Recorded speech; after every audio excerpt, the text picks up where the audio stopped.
queridos amigos, amigas, todos que aqui estamos sob a maestria de Jesus, esse exemplo e guia da humanidade, que no auge da emoção que nos envolveu e que não vem apenas da música maravilhosa, mas desses corações que, compondo o coral, exalaram uma vibração doce que conseguiu nos arrancar do estresse do dia a dia e nos colocar em comunhão com o mundo espiritual.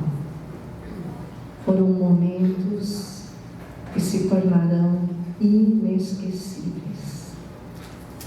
Queria abraçar a todos e dizer aos meninos do violão que eles dedilharam amor.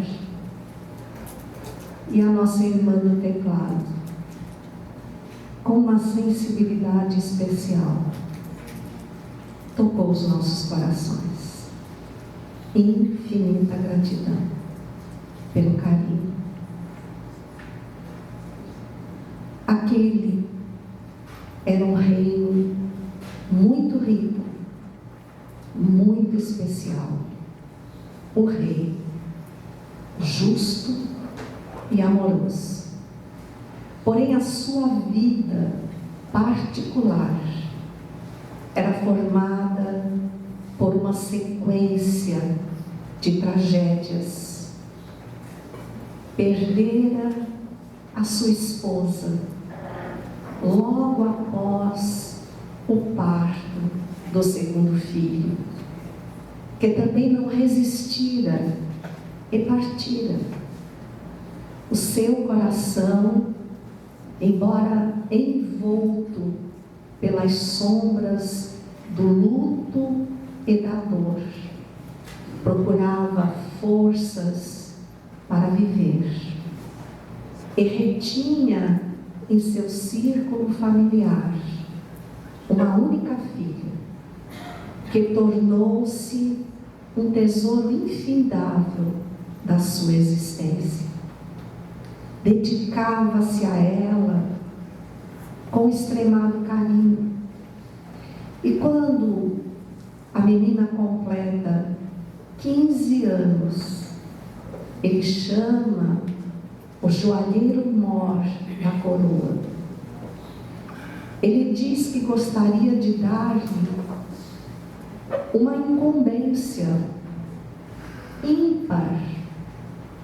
Encomendou-lhe uma joia, especificamente um colar, cujas pedras representassem a família, a mãe, o irmão que não vingara, mas acima de tudo, o incomparável amor que ele dedicava à sua princesa. O joalheiro, tomado de emoção, debruçou-se sobre aquela joia e conseguiu elaborar algo que jamais poderia ser repetido, tal qual o amor daquele pai. No dia exato do aniversário, numa belíssima festa que envolveu todo o reino, acontecia dentro e fora dos muros daquele palácio.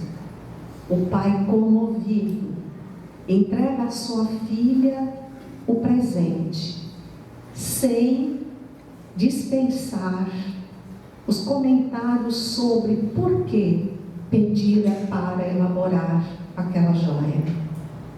A festa deu vazão a toda a alegria e o pai, comovido, olhava para sua filha como se ela fora a estrela mais radiante do céu. A madrugada avançou, o palácio silenciou, todos se recolheram, mas ao amanhecer, um grito estridente chamou a atenção dos convivas que ali pernoitaram. Dirigiram-se ao quarto da princesa. Ela chorava, olhava atônita para o móvel em que depositara num estojo de veludo o colar que o pai oferecera. Ele havia sumido. Imediatamente, o seu pai não poupa esforços e ultrapassa os limites do respeito que tinha àqueles que lhe repartiram o momento. Familiares, nobres, outros reis e governadores de províncias, todos foram revistados. Tudo aquilo causou um terrível mal-estar no palácio. Todos os aposentos vistoriados, e a joia não foi encontrada. A partir desse momento, o rei estabelece uma grande recompensa para quem a encontrasse. Fora dos muros do palácio, um jovem cujo sonho era arrebatar a mão da princesa, porque por ela havia se encantado desde a primeira vez que a vira passar numa carruagem. Mas por conta de ser apenas um plebeu, um agricultor, ele revoltara-se infinitamente contra a própria existência. Tornara-se rude, agressivo até com os seus familiares. E, obviamente, ele viu nessa oportunidade a grande chance de enriquecer. Talvez com essa quantia exorbitante, comprar um título de nobreza e arriscar pedir a mão da jovem princesa. Ele parou e de repente decidiu fazer a busca num local que ficava nos arredores daquele lugarejo, onde ninguém arriscava ir, e sobre o qual corriam lendas lúgubres. Era um pântano com árvores nuas, retorcidas, com uma atmosfera desolada. Dizia-se que a quem ali fosse não voltaria mais. Então, era ali que iria arriscar, porque todos caminhariam mais ou menos na mesma direção, e ele tinha certeza que para o lado que escolheu, ninguém iria. E de fato, quando abeirou-se do pântano, logo nos primeiros momentos, ao olhar aquela água lamacenta, fétida, o que é que ele vê? O colar. Ali estava diante dele o colar. Com certeza era um vaticínio de Deus. Deus o escolhera. Deus lhe abria o caminho da realização dos seus sonhos. E ele então enfia o braço até a altura do ombro, direto naquela imagem, e remexe, e de repente toma algo e retira da água. Não era o colar, era um amontoado de lixo que fora atirado àquelas águas. Ele precisou esperar pacientemente, virtude que ele não tinha, até que as acalmassem. E lá estava o colar. Dessa vez, ele entrou na lama. Não era um lugar fundo, atingia-lhe um pouco abaixo da cintura. E com os pés, ele vasculhava, até que algo mais frio que a própria água lhe tocou. E ele então imaginou: pedras preciosas são frias. Achei. Enfiou as mãos, retirou o objeto, e não era o colar. Por fim, por uma terceira vez, quando ele verifica que o colar ali está, sem hesitação, ele mergulha totalmente naquela lama, não poupou a cabeça, enterrou-se nela, vasculhou o fundo e tudo que pôde abraçar, trouxe à tona. E antes que pudesse verificar que não era o colar, eis que um homem, tido como um sábio, que normalmente ficava parado à entrada do palácio, acompanhando o ir e vir das criaturas, olhando para ele, diz: você, por um acaso, está procurando o colar?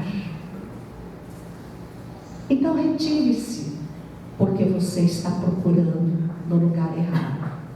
Foi exatamente esse sábio que, quando questionado se vira algum movimento estranho à entrada dos jardins, afirmou: a única coisa estranha que eu vi foi um enorme pássaro que trazia algo cintilante em seu bico. E aí, todo o vilarejo atirou-se em busca do pequeno ladrão, não de joias, mas de sentimentos, porque o pai e filha depositaram naquele colar o melhor dos seus sentimentos, e eles foram roubados. Então, o mesmo sábio que fizeram o alerta, que movera o rei para a recompensa, disse-lhe: tu és tolo.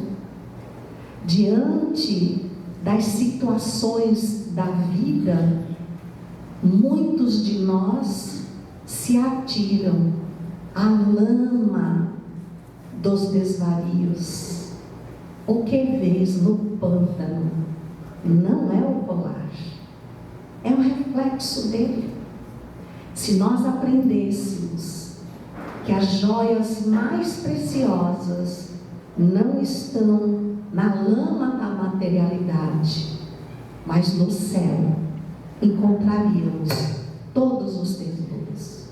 E então, o jovem olha para cima pela primeira vez, e no galho de uma árvore aparentemente morta, retorcida e debruçada sobre o pântano, delicadamente pendurado num galho, lá estava o colar. Por que trouxemos esta história? Porque somos espíritos imortais.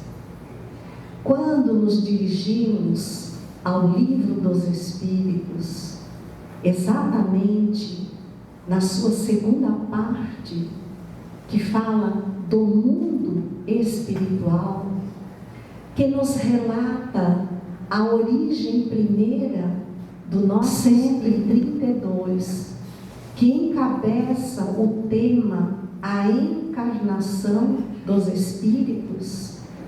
Essa pergunta, formulada como todas as demais, com a inteligência ímpar de Allan Kardec, questiona os espíritos: qual é o objetivo da encarnação?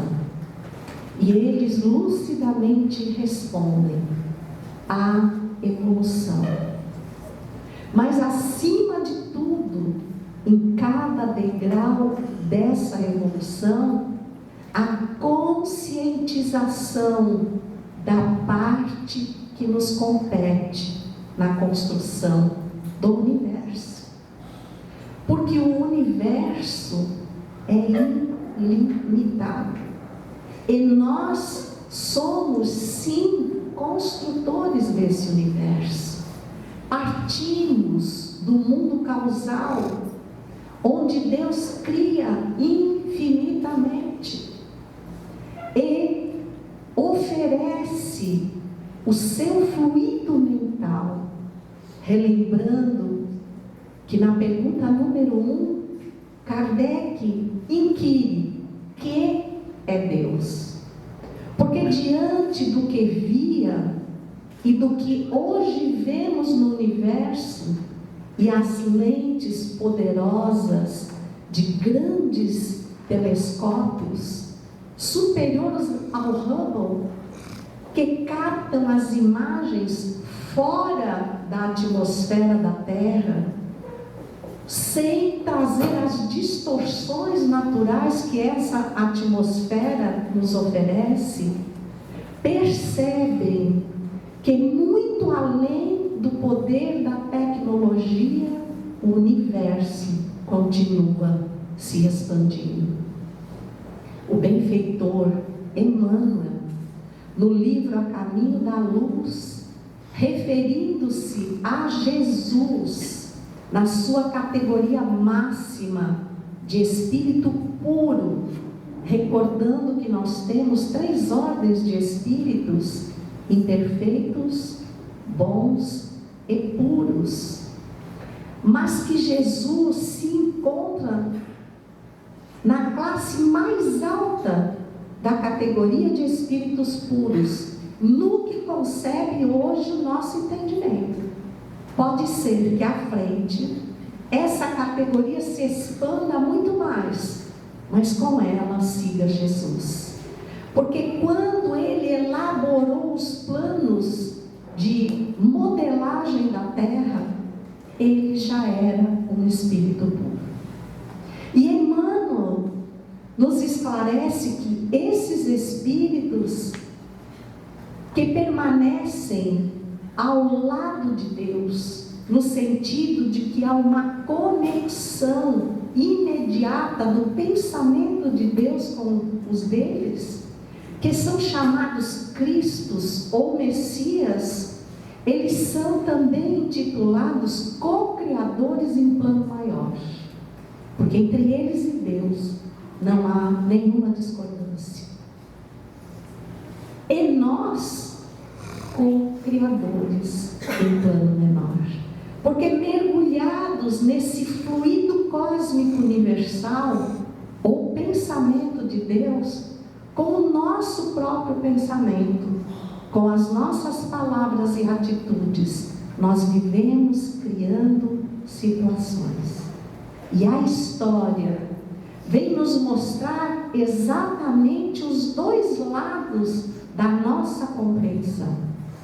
Porque quando no mundo espiritual, senhores de nossas lembranças pregressas, nós nos candidatamos, quando não suplicamos a Jesus, modelo e guia da humanidade, conforme nos fala a pergunta 625. Nós aceitamos qualquer condição na Terra. E por que temos que vir para a Terra? Ora, porque na Terra nós podemos passar pelas avaliações de tudo aquilo que aprendemos em nossa casa maior, no mundo espiritual. Só que nós somos aquele homem, aquele rapaz inconformado, sentindo-se freado nos seus sonhos e objetivos, que eram todos voltados para a materialidade, esquecendo-se da alma que é, do privilégio que tem de entre tantos bilhões de espíritos ainda aprisionados às necessidades da reencarnação, dele a estar vivenciando. E se não tinha aquilo que desejava, fazer com aquilo que tinha o melhor que pudesse. Assim somos nós. Quando elaborado o nosso corpo biológico, e aí eu convidaria vocês a lerem com muita atenção, a debruçarem-se sobre o livro Missionários da Luz, que é um dos livros da coleção A Vida no Mundo Espiritual, elaborado. Existe um livro, A Vida no Mundo Espiritual, elaborado pelo Geraldo Campetti, e que traz o resumo dos capítulos de todas as obras de André Luiz, para aqueles que não querem se ater aos livros e que não suportarão a curiosidade de lê-los depois. Esse Missionários da Luz, que no meio espírita todo mundo conhece como é o livro da reencarnação do Segismundo. E ali mostra no capítulo 13 todo o trabalho da espiritualidade. E o próprio André Luiz, interessado em participar do momento da concepção, da aproximação do espírito Segismundo com seus futuros pais, com os quais ele já vinha enredado de outras vidas num triângulo amoroso que levou aqueles espíritos à destruição, porque ele cometeu um homicídio e atirou supostamente o amor da vida dele ao antro da prostituição, carregando consigo graves complexos de culpa. Me digam, sem a possibilidade da reencarnação, do albergue maravilhoso que é o corpo biológico, como é que nós suportaríamos conviver com os nossos desafetos para o reajuste indispensável, o crescimento e o entendimento da moral e do amor? Como é que nós suportaríamos? Então, a grandeza dessa elaboração, André Luiz quis conhecer. E o orientador Alexandre o leva, então, a um departamento muito específico da cidade de Nosso Lar, que é o Departamento de Planejamento Reencarnatório. Mas se alguém até agora achou que foi atirado à vida, e há até quem pense que no dia que foi encaminhado para a vida, seu anjo de guarda estava de férias, e aí entregou a tarefa para um estagiário. E o estagiário, ele só tinha que apresentar as horas em que se entregou ao trabalho.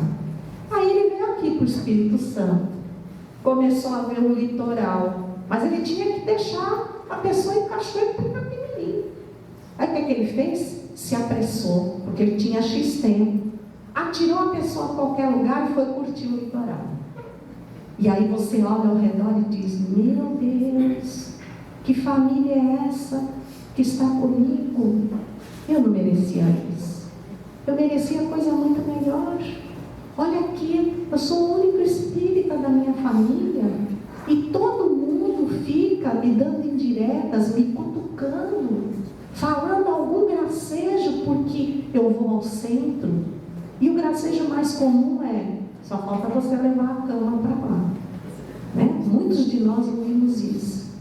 Mas se nós somos espíritas, com toda a literatura que temos, a gente deveria ter uma compreensão melhor. Mas somos aquele jovem. Nós ansiamos por uma vida melhor. Somos convidados a adentrar a reencarnação. A reencarnação nada mais é do que o pântano das nossas deficiências. A misericórdia de Deus é tão maravilhosa que nos oferece oferece a dádiva do esquecimento temporário. O esquecimento temporário. Para que nós, ao adentrarmos esse pântano das nossas pendências morais, procuremos um cenário novo. Não nos contentemos em ficar ali, naquelas águas lodosas, e busquemos novos objetivos. Mas aí o que acontece? Eu venho, então logo sou absorvido célula a célula, através do meu campo perispiritual, para assumir o comando do meu instrumento físico. Eu passo a olhar só para o chão. O corpo é tão convincente, tão denso, tão material. E aí vem outra misericórdia. Pensem, quando nós lemos os livros, quando nós vemos a forma dos espíritos no mundo espiritual, tocados e modelados pela sua própria condição moral, pelo seu pensamento contínuo, o livro Ação e Reação, que fala dessa lei de causa e efeito, fala do semear e colher, nos mostra as feições desses espíritos que tentam atacar a mansão paz, onde se recuperam irmãos e irmãs do lodo do seu passado. E aí eles precisaram fazer algo mais denso, que resistisse à ação do nosso pensamento. Porque senão, cada vez que nós nos olhássemos no espelho, nós teríamos a feição daquilo que vivemos. Seria infinitamente doloroso. E o esquecimento, se nós só tivéssemos lembranças boas, não precisaríamos do esquecimento. Não precisaríamos. Então, se ele existe, não é um castigo, porque Deus a ninguém castiga. Ele nos oferece os mundos para reencarnar como escolas abençoadas de recuperação daquelas matérias em que nós ficamos de segundo grau. Então, o esquecimento nos favorece tecer laços novos. Mas o corpo, as urgências do corpo, muitas vezes nos fazem esquecer que estamos semeando. E que deveremos cuidar do que vamos semear. Porque eu tenho o direito de escolher. A terra se abre para receber as sementes. Dizem, olha, eu semeei batatas, mas eu queria colher flores. Isso abandona toda a lógica. Isso não existe. Quanto mais sob a proteção infinita e misericordiosa de Deus e sob o guia incomparável que é Jesus. Então aí vem as necessidades imediatas, a fome, a dor, a instabilidade emocional. Vamos supor, mesmo que estejamos no meio que todos não sejamos espíritas, é fato que todas as religiões fazem um admirável trabalho na Terra. E elas nada mais são do que línguas diferentes falando sobre as mesmas coisas. Como nós temos os idiomas da Terra agasalhando as comunidades, nós temos a diversidade das religiões agasalhando as almas. Qual é a finalidade que essas línguas interpretam? Não esqueça que você é filho de Deus. Não tem problema se eu acredito ou não acredito na reencarnação. Todas elas trazem um fazer vivenciar sim este momento, mas não nos permitirmos convencer que ele é o melhor momento que pode existir.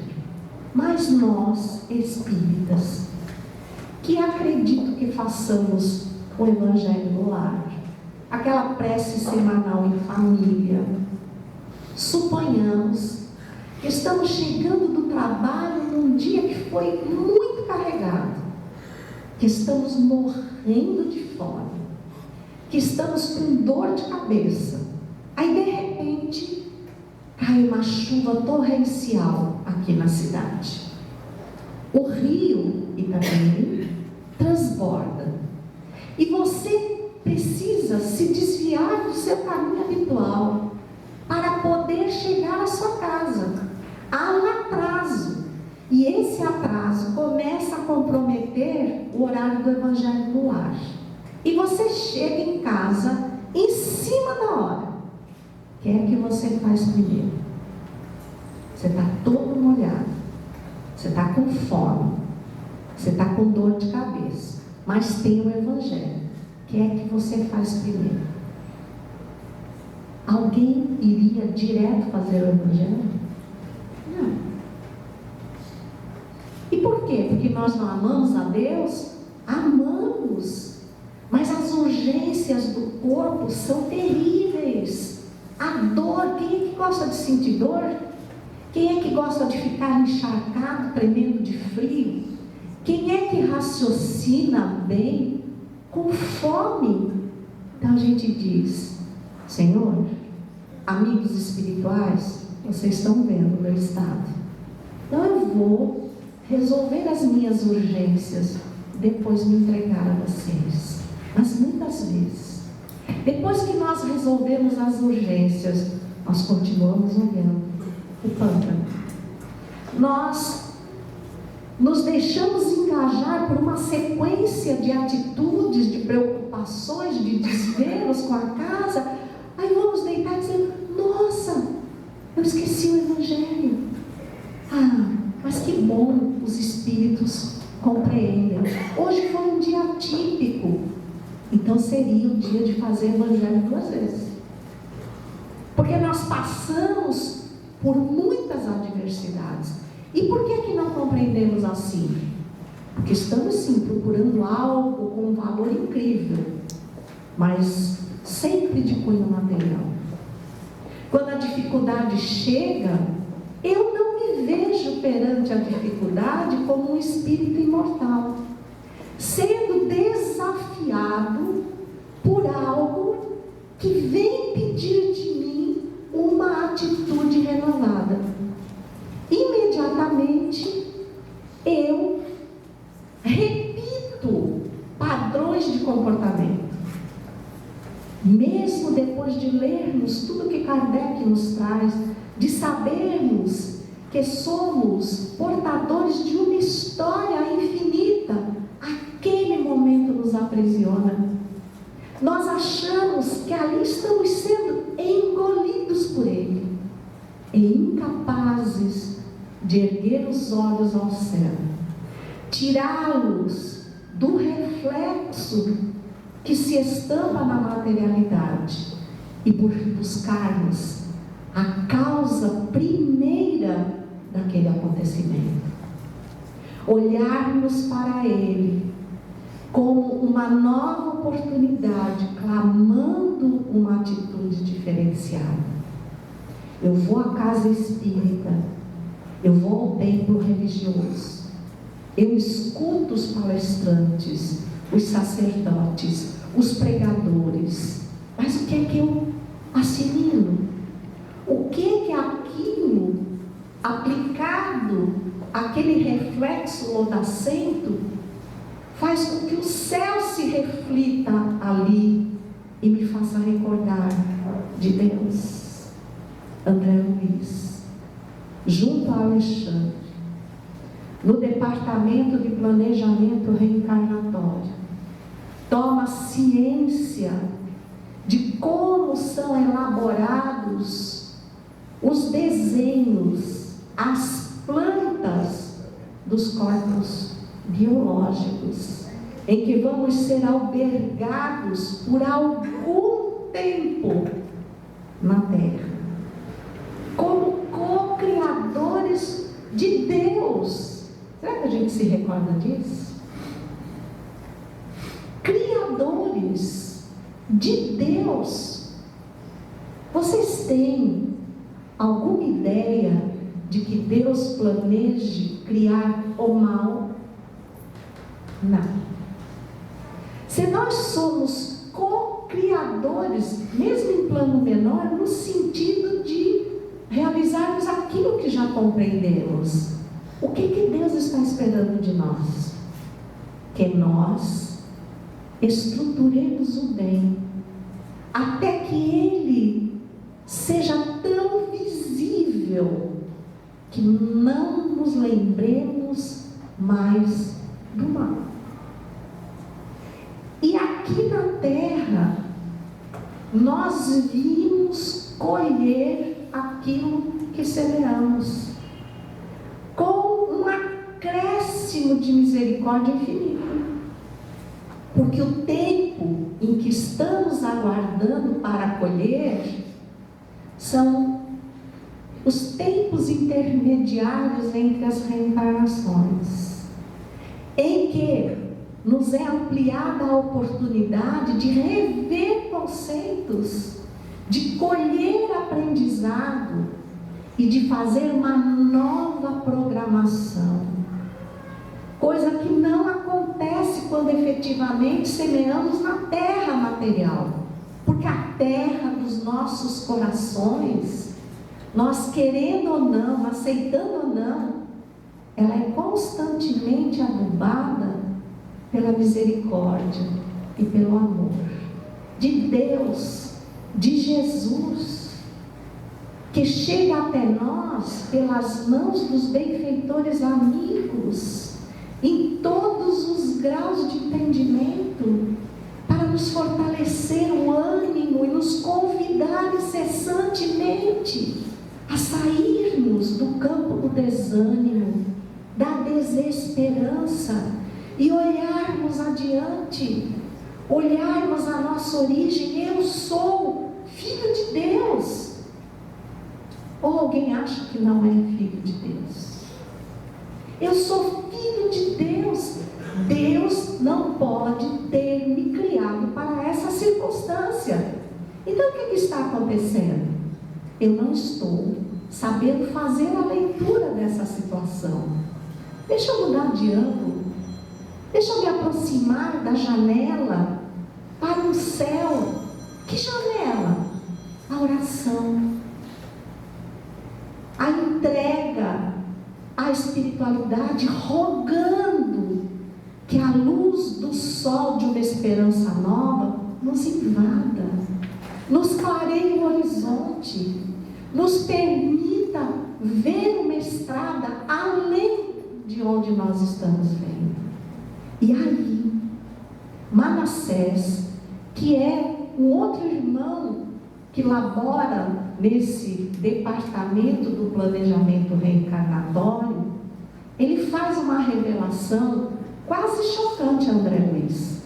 Ele diz assim: olhem, muito obrigada, olhem, eu pedi, gente, eu pedi. Ele diz assim: quando o espírito chega à situação de completista, ele pode desejar e planejar o corpo que ele quiser. Olha que prêmio! Aí o André Luiz diz: completista, o que é isso? Ah, meu irmão, são aqueles que, entregues à reencarnação, ao invés de ficarem se lamuriando, eles pegam o que têm e fazem o melhor que podem. E conseguem, no tempo planejado, vencer todos os desafios, tirar proveito das situações. Vamos trocar em miúdos? Arar a terra, cavar os buraquinhos, e jogar a semente. Mas a terra é ruim, é cheia de adversidades. Adube. Adube de amor, adube de esperança. Aposte. Nós apostamos em tanta coisa. Já perceberam? Nós vemos um atleta. Foi fácil para ele chegar àquela condição? Não. Ele não tem que treinar todo dia. Faça chuva, faça sol, ele esteja com dor ou não, ele vai. Por quê? Porque ele tem um objetivo e ele acredita que vai conseguir. Então ele vai. Nós olhamos uma bailarina num palco de um teatro e ela quase plana. Você nem vê os pés. A gente nem acredita que ela tem um peso. Ela flutua. Mas vocês já viram os pés de uma bailarina? Já perguntaram quantas dores ela finge não ter para nos legar aquele espetáculo? Por que ela se impõe sofrimento? Porque ela quer ser perfeita. Qual é a diferença? Em nós passarmos por dores, sofrimentos, sem desistir de sermos perfeitos. No dia que eu me conscientizar que eu semeei o campo que hoje vivencio e colho, e que quando eu colho, eu já semeio novamente para colher amanhã, eu vou ter mais atenção. Eu vou modificar os meus valores. E aí, André Luiz fica sabendo o seguinte: 50 está tal e qual no capítulo 12 do Missionários da Luz, preparação de experiências. 50, 60 e até 70, se não mais, criaturas não atingem os objetivos para os quais reencarnaram. É muito. E voltam com pendências graves. Com pendências graves. E aí o leva ao interior, onde hábeis cientistas da biologia, da genética, programam minuciosamente em cálculos que não temos condição de compreender, que envolvem física, biologia. Eles programam cada tijolinho da nossa casa chamada corpo físico, como se fosse um grande edifício, célula por célula, em torno de 75 trilhões de células, irradiando aquilo que somos como espíritos. Será que nós todos os dias, por um momento apenas, refletimos e oramos a Deus sem expor o que nos insatisfez, dizendo assim: Senhor, realmente eu tive uns tropeços nesse dia, mas as bênçãos foram tão maiores que eu só tenho a te agradecer e a te suplicar que me inspires para que no adubo do teu amor eu faça uma semeadura diferente. E quando se encerre o horizonte da terra, quando eu despertar no mundo espiritual, eu seja assim um espírito orgulhoso, mas dos passos que dei, sem me arrepender de nada. Francis Thompson foi um poeta inglês que elaborou um pensamento que eu julgo que ele era espírita, mas ele não é. Ele diz assim: tudo no universo está interligado, tão intimamente interligado, ligado que é impossível você tocar numa flor sem incomodar o estranho. Mostrando como nós somos co-criadores, não importa em que plano, de Deus. Quando nós ferimos o nosso coração, não é propriedade particular. O sopro de vida que me sustenta vem de Deus e imprime uma coesão tamanha ao universo que eu não firo o meu coração, eu firo a harmonia do infinito. Eu atiro uma pedra ao infinito. Eu atiro uma pedra como se fosse ao centro de um lago, e ela imediatamente forma o reflexo em ondas suaves ou agressivas, das quais eu não posso me furtar. Pensar que debruçados sobre nós, sobre a nossa existência, que por mais nos pareça longa perante o Espírito imortal, é um fato, é um raio que corta o horizonte.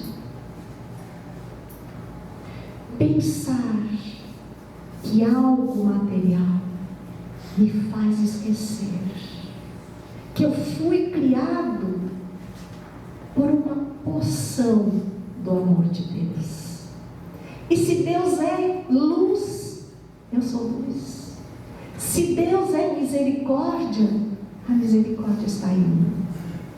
Que pai dá pedras ao filho que lhe pede pão? Tão pouco. Deus não nos ofereceria sofrimento, senão o amenizaria, porque criado pela nossa ignorância, Ele agora deita lágrimas dos nossos olhos, enquanto Deus abunda amor sobre todos nós.